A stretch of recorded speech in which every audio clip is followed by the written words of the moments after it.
This is Levels of Geeks podcast, bringing you action movie reviews from across the decades, plus box office numbers and insight like never before. And now your host of Levels of Geeks podcast, Alex and Friends. What's up, everyone? This is Nate from Netflix Reviews, and I am joined by my co-host, Alex Figueroa.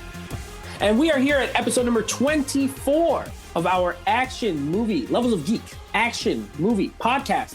This is where we break down action movies. I'll say new and old, but it's mostly old because that's, that's all the good stuff. The stuff people don't talk about nearly enough anymore, right? Mm-hmm. You know, they might have talked about these movies when they came out, but you know what? YouTube wasn't around back then. So now we're giving you the breakdowns on all these movies that you can watch from the comfort of your home.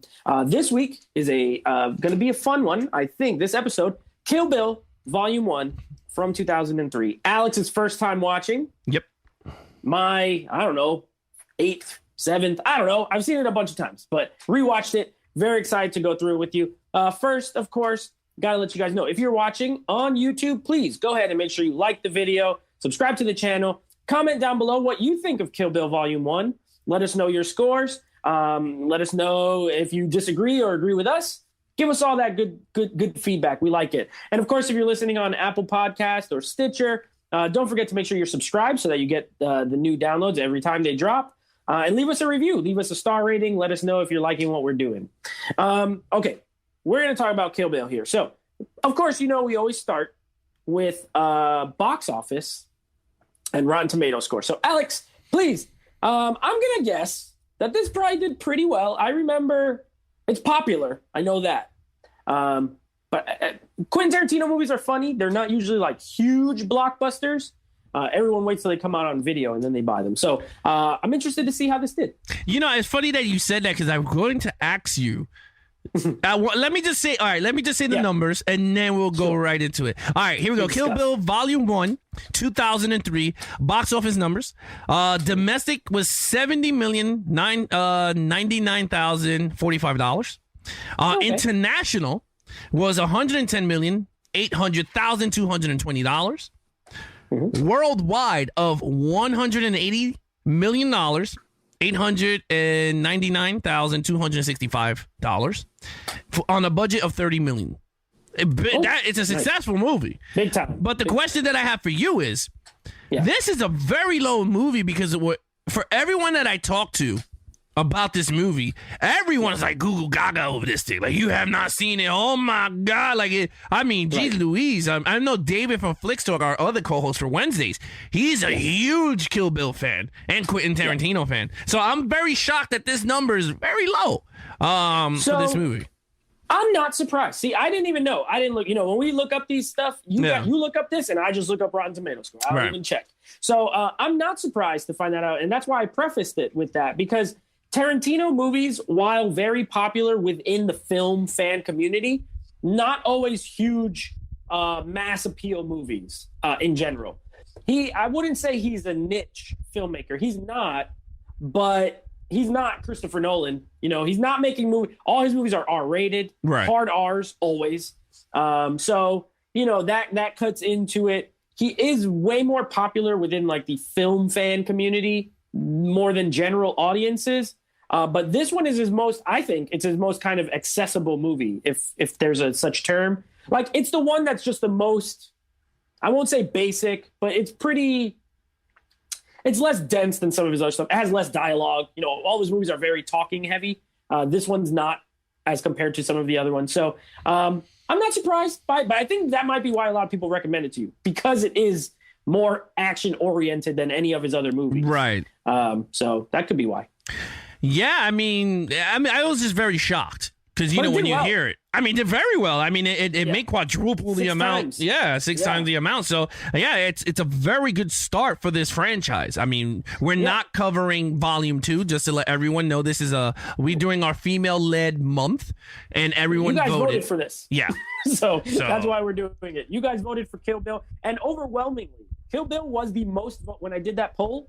Every round, it got the most votes every single time. So, like you said, very popular. Very popular, but I will say this. I'll give a little sneak peek. I did watch Volume 2, and I'll give a little quick, not break it down like this. I'll just say a little blurb at the end. What maybe if you saw it too, maybe me and you could just say our little blurb on Volume 2, because we're not going to cover it on a podcast episode, because this is our month for female led. We're not saying that we're never going to cover another female movie. We are, but for this month, we're not doing a sequel to the one. So yeah. So for those of us, this doesn't count as our franchises, because those have to be minimum 3 movies that we're counting. So there will be sequels that we do down the line, but in this case, we're just covering Volume 1. So Rotten Tomatoes score, very high, obviously, 85%. On Rotten Tomatoes. So very well reviewed, as almost, I think, all his movies are. Tarantino's movies are all very well reviewed. They're all fresh. I don't think any of them are below 60. So I don't even know if any of them are below 70. But excuse me, this one is an 85%. I'm guessing you're maybe going to pull up audience score. Yeah, dude, it's kind of even, bro. It's 81. Okay. 4 points down. And it's over a 7 on IMDb. I know that too. So it's like, it is popular, very well reviewed, very well liked. So now we're going to tell you if we agree with these scores, because that's what you guys are here for. You're here for our take on these movies, and we're going to give it to you. So, Alex, first time watching this movie. Yes. You get to go first with the lead character since I'm hosting. Now, we know her name. We'll say her name. Obviously, her name is. But in this movie, they never say her name. The only time you find out her name in this movie is if you pause it when she gets the airline tickets. You can see her name on it. That's the only time. Well, every other time it's beeped out. Guess what? It's going to be beeped out here too. You're gonna beep it out? I'm going to beep it out. He's going to beep that out. Yeah. All right. Well, we'll call her the bride then. We'll call her the bride. The bride. Uma Thurman. Yes. Yeah. All right. So with that said, lead character, Uma Thurman. I am not a big Uma Thurman fan. So I'm just gonna let that out and tell everybody. Come on, man. I know she was in Paycheck with Ben Affleck. I like that movie. But she was good there. But I'm not saying I hate her or whatever. I'm just not a big fan of the actress's work. This is, again, I am not a big Quentin Tarantino fan. Me and you talked off air about this stuff. I'm not big on his type of movies. I'm starting to get, now that Nate told me they're not in 4K, so I might just go to FYE, start racking up on his movies on Blu-ray and just start watching them. But with that said, main character, the bride, I thought she was fun. I thought she was very the martial arts was that's action, but I thought she was really good doing her martial arts. You could tell certain scenes she's not doing it, but when she's in the camera frame, she was really good. She was believable. Very noirish when she's talking, if you know what I mean. Like Sin City style. I don't know if I'm saying it right. I don't even know if I'm... Very pulpy, yeah. Very Pulp Fiction. Like, she's looking at the camera and going, well, I'm going to be doing this. And I'm like, okay, cool. With that, I'm not going to draw it. The only nitpick I got is with her stupid toes. For some reason, this whole movie's like with toes. I don't get the feet. Tarantino. He's got like a foot fetish thing. Okay. He always films women's feet a lot. Then he's a sick dude. But all right. Yeah, well, he's into them. Yeah, he's like, she's talking to her big toe. She's like, come on, move your toe. Wiggle. Yeah. Wiggle your big toe. Yeah. So I was like, okay, cool. But look, with that said, I gave her a 4 out of 5. I thought she was a very interesting character. She was very strong, and I liked the character. She was pretty good. All right, very good. So I'm you know what? I'm gonna agree in one regard with you. Uma Thurman's not like a ticket seller for me. You know what I mean? Like, I don't see her name on something and be like, ooh, I got to see that because I love Uma Thurman. I'm fine with her. If she's in something and I like it, great. If she's in something and I don't like it, I don't hold it against her. She is what it is. Gorgeous, though. Very unique look. Very gorgeous. Tall, long. You know what I mean? So green eyes? I think it's green or blue eyes. Yeah, bluish. Yeah, bluish. Yeah. Bluish green, but yeah, blue eyes. I mean, just a tall drink of water. I absolutely love her in this movie. Okay. I love Uma Thurman in this movie, and I love the character in this movie. I'm glad people voted for this for the female-led action movies, because she is a woman who is in almost every scene in this movie. Very few scenes without her in it. She carries this movie all the way, 100%. The dialogue, I agree with you, it's very intentionally stylized because of what Tarantino was trying to do here, paying homage to a lot of those old 70s and 60s and 70s, like Hong Kong Martial. It even starts with Shaw Scope. Like this movie is in Shaw Scope from the Shaw Brothers, which is old like 70s martial arts movie. So it's an homage. So it is a little bit campy intentionally, which it's fine. She delivers everything well. She's tough. She doesn't do all her stunts. She does. You could tell it's her in certain scenes. The other scenes, it's Zoe Bell, of course, who was ended up being in Grindhouse and playing herself. She was the stunt woman for her, so she's awesome too. Like she was good. She was great. I love the character. I absolutely love her. 5 out of 5 for me. Good. They gave you enough backstory. With that, even just with that short opening scene where you're automatically on her side. You know what I mean? She's in a wedding dress. She gets blasted in the head by a gun, and then once the movie starts proper, you're like, oh, I want her. Well, I don't even know who did it.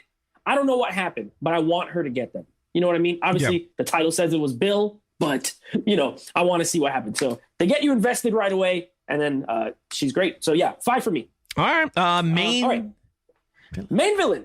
So this is going to be interesting. This is I'm interested to see what you think of this one. So Lucy Liu Bill is the overall villain of the story. Like that's the ultimate revenge. Yeah. For you guys, if you've never seen it we do spoilers on here, but I still won't spoil all the way. But basically, Bill is the head of this assassination group that she was a part of and that these other people are a part of. And he basically shoots her on her wedding day. She's pregnant. He shoots her. But these other people were all involved in the killing. They were all her former colleagues, we'll say, because she was part of a hit squad. So he is the overall leader, but he's not really in this movie. Only his voice. They never show his face in this movie. They show his hand and you hear him talk. That's it. In this movie, Lucy Liu's character ends up being kind of the final main villain of the movie. And she's given a lot of, backstory and everything. I absolutely love the anime of her backstory. It's super bloody. I'm not really into anime, I'll be honest. This was the right amount of anime. It's like 7 minutes long, maybe. You know what I mean? Super violent, just like blood spraying. But they develop her backstory. They show what happened to her parents, why she kind of becomes what she becomes. And then when Lucy Liu is playing her in real life, not in anime, she does a good job. Kind of quiet, doesn't have a ton of dialogue, compared to other Tarantino characters. I'll say that. But she's tough. She, when she cuts that dude's head off, she lets them know who's in charge. She's not playing games. She's absolutely in charge of that gang. And I like her a lot, but she falls a little short. Where it falls a little short for me is the last fight. To me, she slices her in the back. It's a short fight, really. And granted, the bride at this point has already fought 100 guys, you know what I mean, to even get to her. So she's more tired. But she still gets kind of wrecked pretty quickly, It's just one major slice to the head, and then that's it. So just because she didn't... If they would have had a long, drawn-out, one-on-one fight, Ip Man style, you know what I mean? I would have probably give her a 5, but instead I'm going to give her a 4. Okay. All right, so Lucy Liu. I agree with you. The animation threw me off because I thought one of my kids hit the remote. Because honestly, I did not know this was in the... Again, this is the first time you watching this movie, so I didn't know we were going into a cartoon origin. I was like, what the hell? I was like, what? I was like, is this really in the movie? So I was like, oh. My wife was like, yeah. She was like, what are you doing? I was like, I thought the kids hit the button, and she laughed. She's like, you're an idiot. So I started laughing. I thought that was... You're right. I thought that was... I'm not a big animation dude. Dude. But I did like that. I thought it was pretty cool. It was very clever the way he put it into the film. That I gotta say, it's very, very clever, very unique. You never see that in new movie, any film at all, doing that. Yeah. Now, in terms of Lucy Liu's character, I agree with you. She's very strong. She's very good at fighting and all that. My knock for her was... I don't know if it could be I don't know, but I felt like if she was really this deadly assassin, right? Mm-hmm. She sucks. Let's just put it. Let's put it really plain and simple. She saw at the end that fight was just so garbage. I'm not even gonna hold my tongue. I'm gonna be really honest, and I don't know if people are gonna kill me in the comments, but that sequence at the end was pretty dumb because she is trained with a samurai sword. Right? Because she's an assassin. She doesn't do nothing unique at all. Like, and you're right. The bride fought thousands of people before she got in. She's not even huffing and puffing when she got up there, which I'm like, this is not even a believable fight because she just came through the door and she has more energy to go up against the main boss of the story of the movie, not Bill, but the main. And it's like, you're right, she just beats her in like 2 seconds. Like, I'm like, wait a minute, like, really? Like, she this gets is sliced on her back, and then that's it. She ends up doing one slice on the head. And that's what she did. It's too short. And she ran. They both ran behind some like divider, and all of a sudden she gets her head chopped off. And then she goes, "Oh, that is a real Honduku knife, or whatever the name of the sword." Hattori Hanzo. Yeah, Hattori Hanzo's sword. And I'm like, "Are you kidding me?" And my wife is laughing. I was like, "This sucked." Like, I was like, "This really sucked." Like, and I'm not saying the movie sucked. No, I get what you're saying. I think that final fight is underwhelming. Yeah, I think, if it was me personally writing out the scene, I would have left it in a cliffhanger where she sliced her in the back and she falls, you end it there, and then volume 2 she gets up. You know what I mean? Like something to make the audience go, holy crap, did she really kill her or not? Like something like that, I would be like, oh, okay, and then the fight continues, because then you could write out a longer battle between Lucy Liu and Uma Thurman's character. They didn't do that. They shortened it. They rushed it because they put all their time on that big battle before she meets Lucy Liu, which I was like, all right, look, it is what it is. I gave Lucy Liu a 4 also. I thought she was very good. She was a believable character, and she's in her normal, like, her normal, I guess, language. Isn't she? I think she's Chinese. She's a mix, right? Chinese, she's mixed. She's mixed. Yeah. Okay. Yeah. She's Japanese, Chinese, American. Yeah. So you know what? She's in her like native language. Yeah, native language. So yeah, I thought that it worked well. Action scenes. The action, I gotta say, is very over the top. Over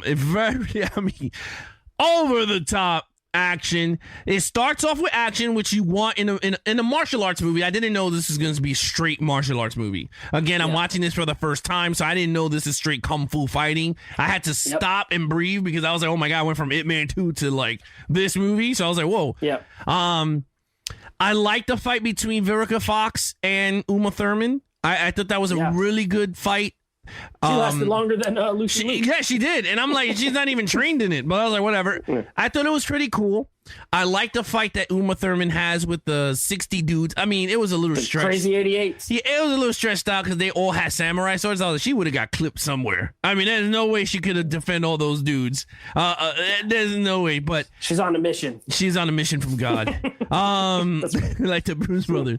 That's right. But again, very well choreographed. I know he was shooting this to be an outstanding martial, like from the 60s and 70s, like outlandish style. So gave that a pass. I enjoyed it. I thought it was pretty cool. The fight scene, again, at the end was kind of weak for me. I would knock points for that because that's the fight you really wanted to see was Lucy Liu versus Uma Thurman, and they didn't give it to you at all. Yeah. So with that, I gave it a 5. I thought it was a good action scene. I mean, I could knock it down to a 4 but I'm not, because honestly, you got a lot. Even the scene that is setting up Lucy Liu, that whole 10 to 20 minute fight scene. Yeah. I mean, first of all, I've never seen a movie that the main star, or Uma Thurman, is standing there, beats like 8 people, and all of a sudden the eye thing goes here and there, and then like 80 people come from like all over. It worked. I thought that was pretty cool. So that's why I give it a 5, man. Yeah. I you know what? You ain't going to get an argument from me, because if you remember, we, on our live show, we talked about action scenes, favorite action scenes. And the Crazy 88's fight was on one of my top 5 favorite action scenes in movies. It is over the top. You're absolutely right. Intentionally so, which, is this Tarantino paying homage to things he grew up watching.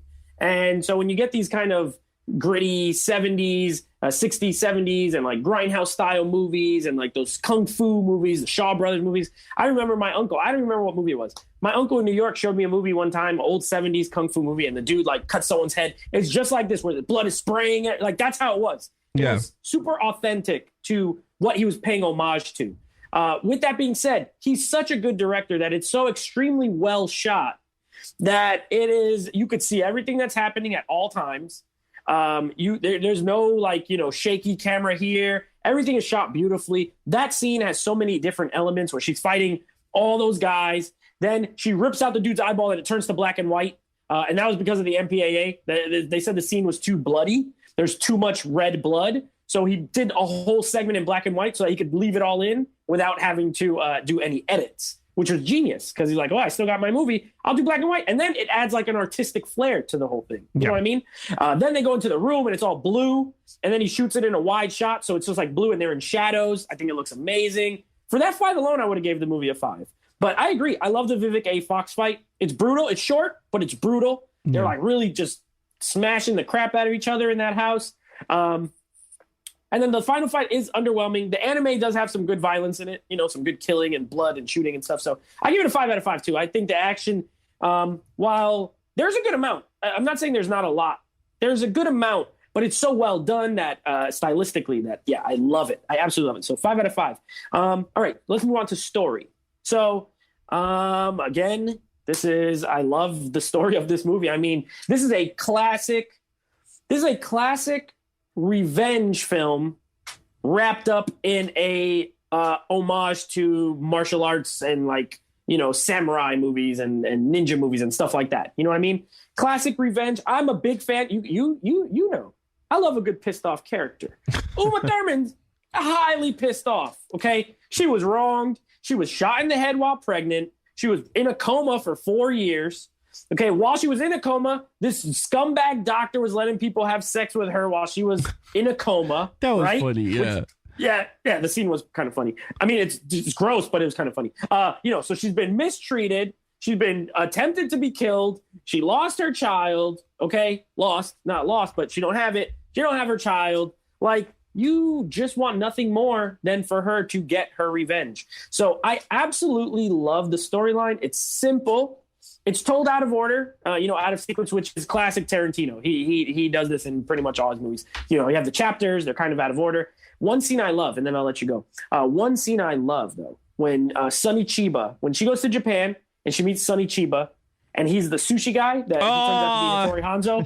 Yeah. I love that whole section of the movie. From when she walks in and she's kind of playing American that doesn't really know anything, and his English, the way he's pronouncing everything, and he's yelling at the other guy to make the tea, and there's humor, and then she gets serious, and all of a sudden he's like, wait a second, what are you? And then she knows Japanese, and he's making the sword, and the way they talk about the sword, I love it. I love it. It's one of my favorite parts of the movie. 5 out of 5 for me. I love the storyline. It's all good to me. It's funny. That's one of the memorable scenes for me. Is that one? Yeah. Because I remember when she goes, what do you like to drink? And she goes, hot sake. And he goes, yeah. Right? He's like, whatever. And he goes, hot sake this early? And then they started arguing on hot sake. He starts yelling at him. And you could, I don't know if this was pre-planned or it's because she knows Japanese, but there's a lot of scenes that Uma Thurman is laughing. Like she's holding in laugh, but I don't know if it's because she knows the language, so she knows what they're saying. But I thought that was, you're right. I think that set up pretty good. In terms of storyline, I thought this was a very unique style of telling a story. It took me a while to figure it out in terms of story, like blending in all these styles into one. I enjoyed it for what it was. So I gave it a 5 for storyline. I thought the storyline was very well put. I mean, it's a simple premise.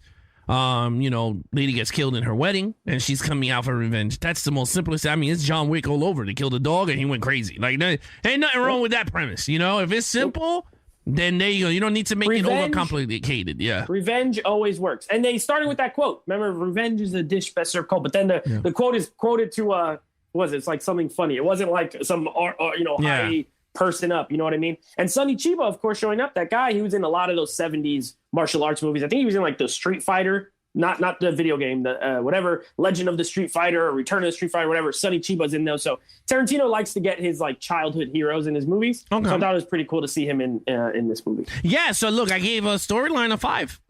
All right, awesome. So overall total film for you. Overall, I gave it a 4. Okay. I thought it was a good story. I enjoyed the fighting for what it was. Is it for me? I'm still on the fence. Would I put it on? I would put it on. I'm not gonna say I'm never gonna watch it again. But it was enjoyable for what it was. I enjoyed all the. You know what it is? I like when people take risk with camera shots, and this movie had a lot of risk with camera shots. Black and white. I love. First of all, everyone knows I love black and white footage. So once the movie started in black and white, I thought the movie was in black and white. I was like, yes, but then I saw color. But then it went back. So I like the whole. This is the thing that I actually liked a lot when she knocks on the door. And on the Vivica A. Fox, she rings the doorbell, and when she opens it, it stops and it goes, right? It did that red. Yeah, and then like,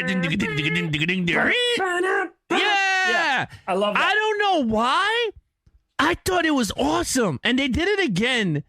When she sees the lawyer lady. Yes, but it was like it was like something about that sound. It was like, and I was just like, this is pretty cool. I'm going to try to get that sound from my soundboard. So, yeah, that would be awesome. But anyway, with that said, I gave it a 4. Yeah, I am. Now, admitted, no shame in my game. I'm a huge Tarantino fan. I really am. I think this is this is not my favorite Tarantino movie by any means. Okay. But it's definitely, it's top tier for me. I think it is his most accessible movie for a very common audience. And I'm not speaking down to anybody. I'm just saying, like, you have your general moviegoers and then you're like diehard film fans. This works for both. I think it's his most accessible. It's less dialogue heavy than a lot of his other movies. Very commercial, this movie, in my opinion. But I love it.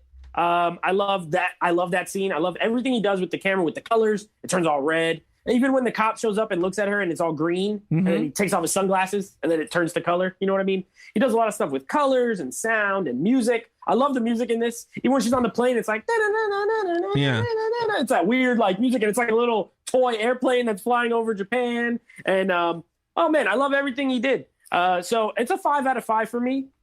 Besides the villain, it was the only thing that's a 4. But everything else, I've always loved this movie. I still loved it. I haven't watched it in years. So I was really happy to rewatch it. I had just as good of a time as I ever had. So 5 out of 5. So let's give our totals. For me, that ends up being a 24 out of 25. Almost a second 25, but not quite. Just under. But 24 out of 25 for me. Yeah, I mean, for me, it's a 22 out of a 25. Yeah. For a first time watch. Yeah, it's a very good movie. Very good. You guys picked a good one for us to watch for the first of our female-led action films. Now, quick, because I know you wanted to, we'll just touch base on Kill Bill Volume 2. What did you, because I'll be honest, I like it a lot less than the first one, but I know a few people who prefer it to the first one. So, I don't know. What do you think? I will say this. I did not enjoy it. I'm not going to break it down because it might be a future episode, so I'm not going to break down everything. But I will say is I did not like it. I thought it was very heavy dialogued.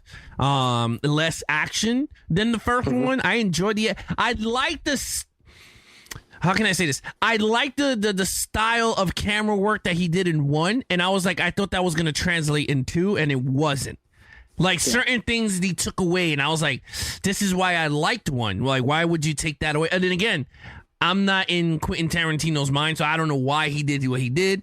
But again, there's certain things he took away, certain camera shots and colors that he took away. I thought he should have brought it back, and he didn't. So I was a little annoyed with that. But I didn't enjoy it for what it was. But again, this will be a future episode, so I don't want to break it down too much on characters and everything. I could see that. I think 2 is more Tarantino-y than the first one because it is more dialogue heavy and things like that. There's still some action. There's still fights, don't get me wrong. And it's another one where the end fight is slightly disappointing. Oh, my God. You get this whole thing, and you finally get to Bill, and then what happens there? So in both movies, the final kind of boss fight is a little underwhelming. Overall, I do like that movie. It's definitely lower tier for me. It'll probably be like in the bottom for me. So I could totally see that. It's funny. I'm sorry to cut you off, but it reminded me of John Wick, the Kill Bill Volume 2 ending. Like, like he did all this to get that one person to just bang. Okay. And that's it. Right. Like, you get what I mean? It was like, there was nothing. It was just like, okay, but I kind of understand people going to say, well, he's just like that. But we're going to break that down when we do those movies. But, and I wonder if, I know they're still been talking about releasing this as a one whole movie because it was supposed to be one movie. It wasn't supposed to be two movies. It was supposed to be one movie, and then it was too long, so they cut it into two. So that's why I would be interested to see it as one movie, to be honest. But what I really would like to see is to see it in order, in sequential order. So rather than the out of order style, which is fine, it works. Right. But I would love to see it like start to finish the story. I think that would be kind of interesting to see as well. But anyway, so that is Kill Bill Volume 1. That is our first in our female-led action podcast. Next week, we will be reviewing Lucy as our starring Scarlett Johansson in the lead. Luc Besson film, a film that I'm going to give you guys a preview for. I hated when I saw it at the movie theater. So I bought it because it came in a steelbook. I have not seen this since 2014 when it came out in the theater. So it's been 6 years. I'm a different person now. Maybe I'll like it, but I remember not liking it very much. So, well, I'll give you a little sneak peek for myself. I seen this movie once when I brought it in 2014. And I hated it. So again, this is another coming from the same exact spot for that. So that should be interesting. But that'll be our next in our female. Just to give you guys a reminder, Lucy. The week after that will be Sucker Punch, and the week after that will be Atomic Blonde. So those are our female led movies. Some of those are first time watches or one of those is first time watch for Alex to Sucker Punch. So I'm interested to see. But anyway, of course, as always, please don't forget to give us a follow. Follow me on Instagram, Netflix Reviews. You can follow my podcast, my other podcast with my other friends, Netflix Movie Reviews. We're on Apple Podcasts, Google Play, Spotify. If you use Spotify, we're on there as well. So you can give us a listen there. And then Alex, of course, Levels of Geeks on everything. Yep. Twitter, Instagram, right here on YouTube. He's Levels of Geeks. Everywhere. So make sure you give him a follow. Make sure you subscribe to this channel. Make sure you subscribe to our podcast as well, as we said at the top of the show. And that's pretty much it for me. There you have it. I'm your host, Alex Figueroa, and that is Nate from Netflix Reviews. Be awesome to each other and geek out.